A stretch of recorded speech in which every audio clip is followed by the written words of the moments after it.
Hey everyone, welcome back to our July 2025 production update. Before we get started, if you want to read any of the long form discussion or content about our production and everything else, make sure to check out our blog. First things first, if you haven't checked out our warehouse tour, we just posted that this past month, showing everybody how we do the assembly, like our office, my office, Sienci labs in general. So yeah, if you want to check that out, make sure to go on our YouTube channel. A new post that's just come out is about our lead times and how we handle it.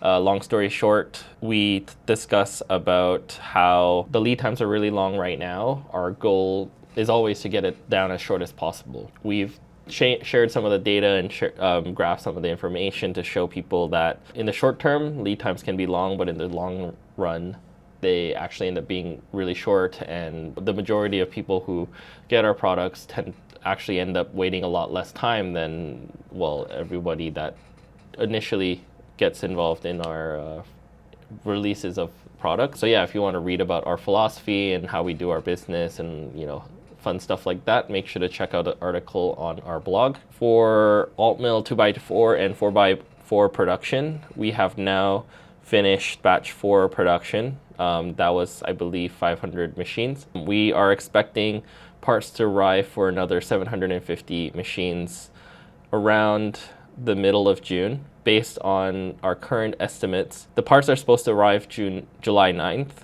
However, because there can be delays, we are ballparking to safely expect them to be here within the second or third week of July. There's a chance that we won't be shipping machines in July for the AltMill, but it will largely depend on when we get that next batch of parts. While we continue to wait, we do have a lot of parts already here, so the assembly team is putting them together.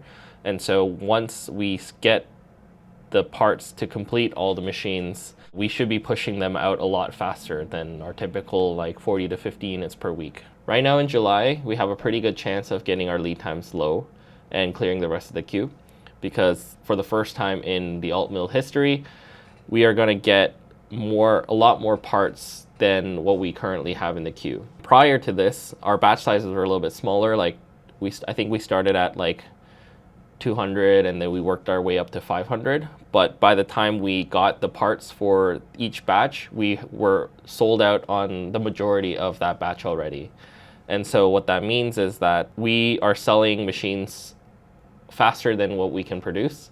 However, with the new batch, we bought so much more inventory that as of right now, or as of when we receive all of the parts, probably about half or maybe like 2/3 of that batch will be accounted for, which means that by the time we clear that queue, we'll have machines still in stock. If you look at the article that I wrote about the lead time stuff, we do see a big trend between lead times getting shorter and the demand increasing when we start to get busy, because we have a busy season in, I would say, between August to February, like around the fall winter time. We'll have to see how things go. But the goal for batch 5 and the number of units that we bought for that batch is what the goal in mind was to get more parts than we need to complete this batch, so that by the time we clear that queue, we still have machines ready to build. Batch 6 will also be part of that as well. We're doing sourcing for another 750 machines, and that also means that, and I think we're probably going to get the parts for that in October. We're doing a lot for the inventory, and we have a lot of materials coming in, and yeah, the goal is to get those lead times short as possible. Another thing that we're working on now is we call it a grblHAL merge. So currently the version of the firmware that we're using for the SLB and SLB-EXT is kind of like a modified version of an old version of grblHAL. So if you guys don't know, grblHAL is the firmware that runs on all our controllers, and we use like a modified version that we've kind of modified to work with our machines. Over the course of about a year and a half, there's been a lot of new development on grblHAL. So what we're kind of working on is to take the features that are already in our firmware and merge them with all the other features that are in grblHAL. And there's also changes to grblHAL that improve the functionality of the firmware itself. We're kind of like merging the two versions together in a way. What that should allow in the long run is that there's a web builder for grblHAL, which means that anyone who wants to do more custom stuff with grblHAL or use our controllers for other machines and things like that, they can do a lot of the firmware setup online, which should give more flexibility. And as there's more development done on the firmware, we can kind of implement those new features into the machines more quickly because we're more closely related to the original firmware. Another big news, GSender 1.5.0 is now released. This is a big update to the original GSender. There's been a lot of new code written to improve the functionality and the reliability of the software. There's also been a lot of new features like portrait mode, dark mode, just like a different layout, better handling of firmware settings, and new machine profiles. There's a video on the blog, so if you want to learn everything there is to know about GSender, please check that out. Getting more into the development side, the AltMill 4x8 continues to be full steam ahead. As we talked about in a prior update, one of the big things that we're working on is to figure out the power train of the machine. So if you guys don't know, we're looking at ball screws, we're looking at rack and pinion, we're looking at all these other options to like move the axis. And given the size of the machine and the shipping constraints, we've kind of determined, and this is also pretty much an industry standard to use rack and pinion. One of the challenges was to make sure that there's as little backlash as possible. And because the motors themselves have a little bit of like play in a way, we also need to find a way to reduce that play as well. The solution that we've kind of settled on is a gear train.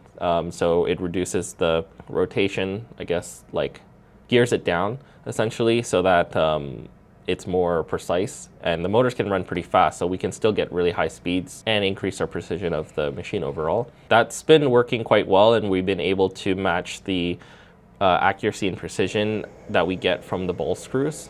So the accuracy and precision between any of the sizes should be pretty much the same or negligible in difference. Because this was taking a lot longer than we expected, we do think that the launch of the AltMill 4x8 will be a little bit later than what was anticipated. I believe was kind of like end of summer.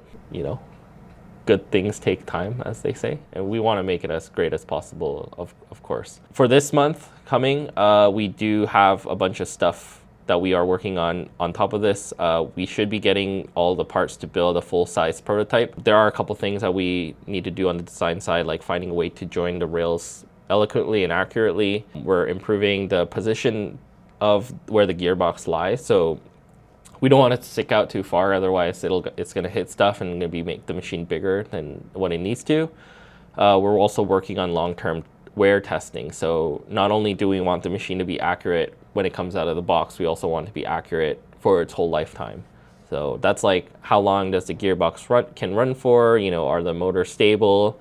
Or do the pinions wear out?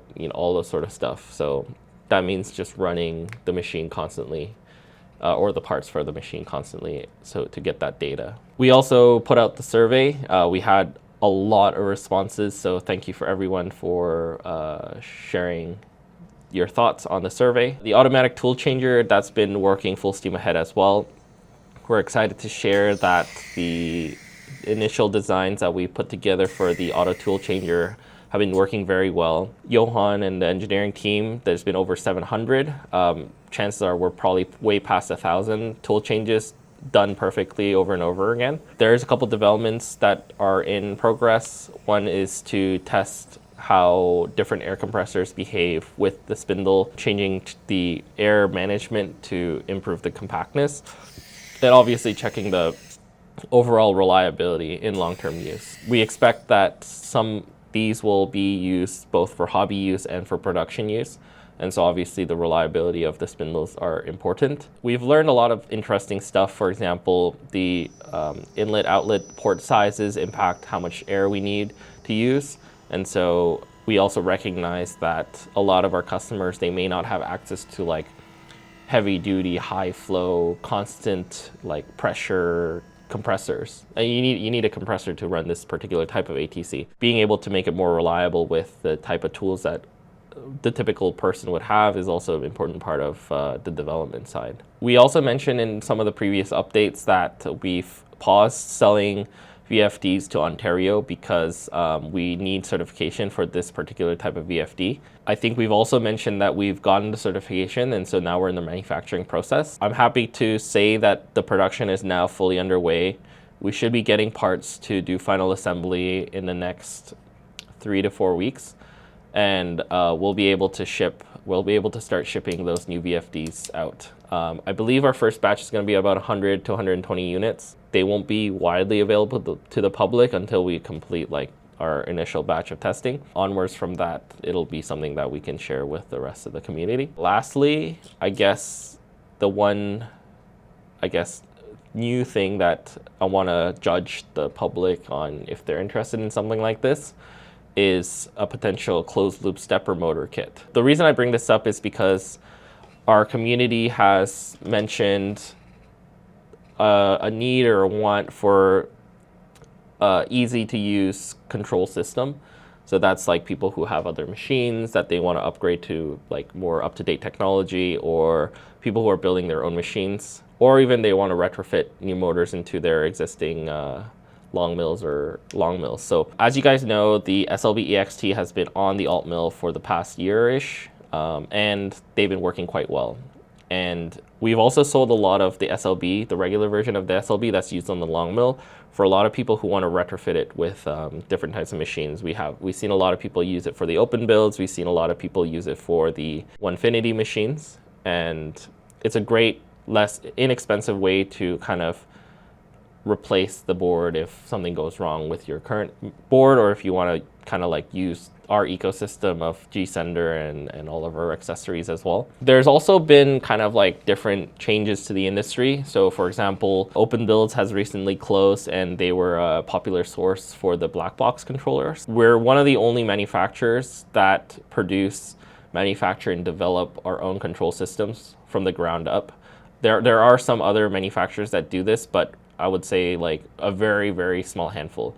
And the majority of companies will use a third-party controller to implement into their machines. And the problem with that is that the bottleneck sometimes becomes how quickly those manufacturers of the control systems can ship their control systems out too. So let's say you're a manufacturer, you want to build 1,000 machines a year, but the supplier for those control systems can only build, I don't know, 500 a year, then you're kind of stuck with being able to only build 500 machines a year. And obviously we also see a big jump in popularity for the grblHAL platform and the growth of new hobby Sienci machines, and also the adoption of the G-Sender in the general public. And so all those things kind of play into seeing a shift in demand for what kind of control system people want to see. So I guess there's a couple of things that I have in mind in terms of what this kit would look like. A kit would be for one of our big audiences is likely going to be people who want to retrofit closed loop steppers for the long mill family of machines. We also probably will see a lot of people who have their own CNC machines that they've already bought and they want to like upgrade to closed loop steppers. Some people might want a simplified like plug and play option for a DIY build. And also other manufacturers like us that want to implement our technology and electronics into their own builds for production use. What I have in mind in terms of why people might want this would be the kit has already been tested and proven reliable on the AltMill as it is, because the kit would likely be basically like a repackaging of the full AltMill electronics. Given that the price point is going to be around $500 US, it will likely, and that's including the motors, the power supply, and the board, that's likely going to be one of the least expensive full kits that you can get.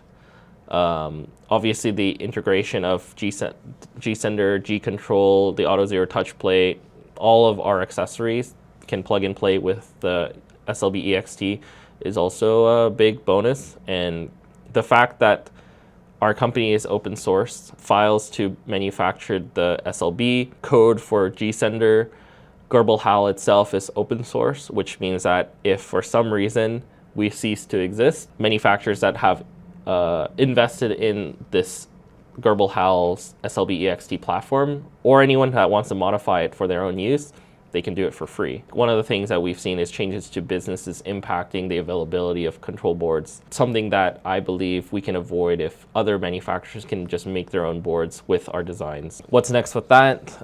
As of current, we're really busy with sourcing batch 6 AltMill. That's likely going to be our priority for the time being.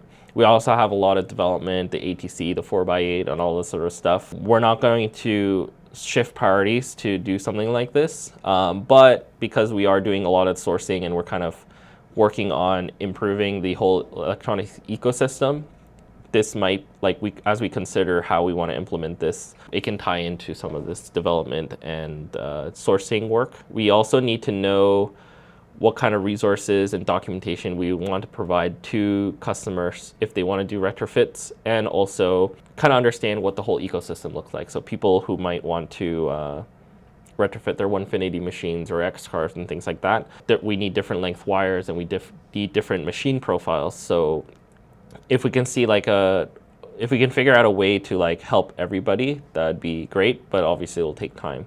Just made a survey on the blog, so if you want to check that out and kind of provide your feedback, it is there. Yeah, it's just something we're not fully 100% certain how we want to approach this, but we do see a big need in the community for a good option for electronics that's takes a lot of the headache away, and I think the SLB-EXT and a closed-loop stepper motor system may be the ticket item. The goal of the company overall has always been to make this more accessible.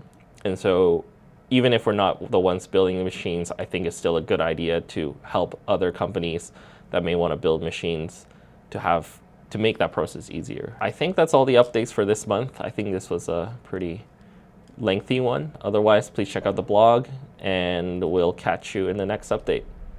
Bye-bye.